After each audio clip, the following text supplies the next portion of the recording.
Исәнмесез, хөрмәтле укучылар. Физика фәненнән чираттагы дәресебезне башлап җибәрәбез. Бүген без сезнең белән сөйләшеп үтәрбез матдә төзелеше турында. Әле борынгы заманнардан ук галимнәр матдәләр төрле вак кисәкчекләрдән тора дип исәпләгәннәр. Бу хакта алар төрле гипотезалар чыгарганнар, төрле тәҗрибәләр ясаганнар. Әйдәгез шул тәҗрибәләрнең кайберләрен карап китик.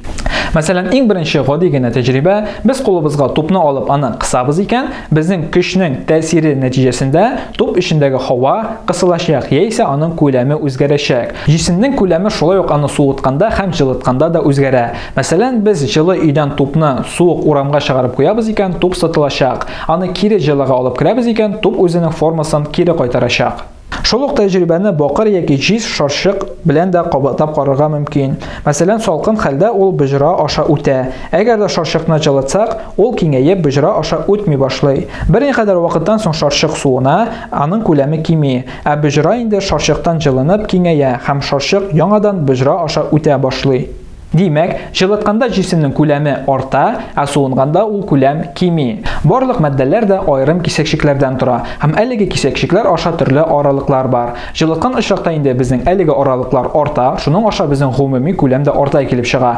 Инде җисем суына икән, әлеге аралыклар кими. Шуның аркасында җисемнең күләме дә кими.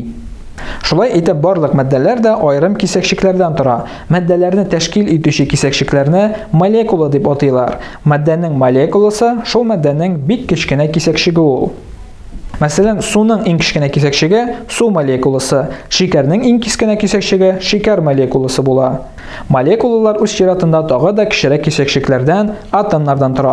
Мәсәлән, суның иң кечкенә кисәкчеге су молекуласы 3 атомнан тора, 2 водород атомы һәм 1 кислород атомы. Шулай ук экраннардан күзәтә аласыз, шикәрнең молекуласы да, ягъни глюкоза, 24 атомнан торган катлаулы структуралы молекуладан гыйбарәт.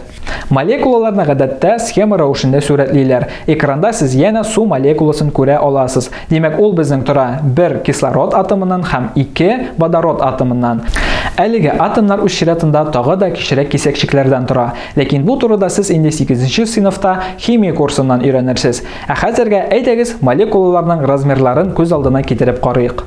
Әгәр 10 миллион су молекуласын бер-берсенә орындырып, бер рәткә тезеп булса, фақат 2 мм озынлыктагы җеп килеп чыгар иде.